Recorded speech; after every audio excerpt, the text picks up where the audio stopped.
Um, this machine, the problem was we changed the pump as the customer request, and then he also bought this valve, but we didn't change it because we realized that it's not the problem, it's still fine.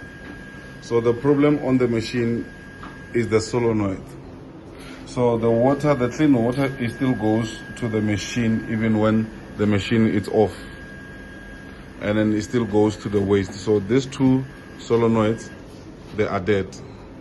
Okay, I'm going to show or to explain what I'm talking about. So the valve is closed. This is the valve that brings water inside the solenoid.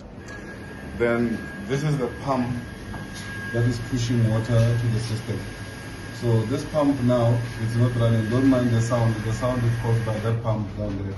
But this is the pump that runs. So what I'm going to do, I'm not going to turn on the machine.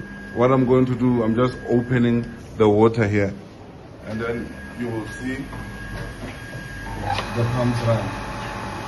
This doesn't supposed to happen like this. When the system is off, the pump should not run. But in this case, the pump is running and it's not stopping. So the only thing that can cause that thing is the solenoid. This is the solenoid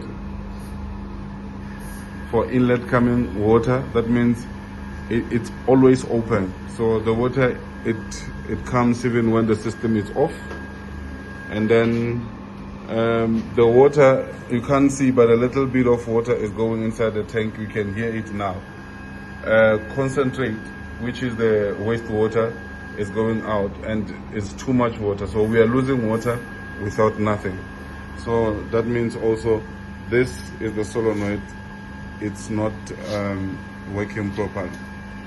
So this machine, we changed the pump, but it's still not working the way it's supposed to work. So whatever that was bought, that is not the case. The problem is this two solenoids.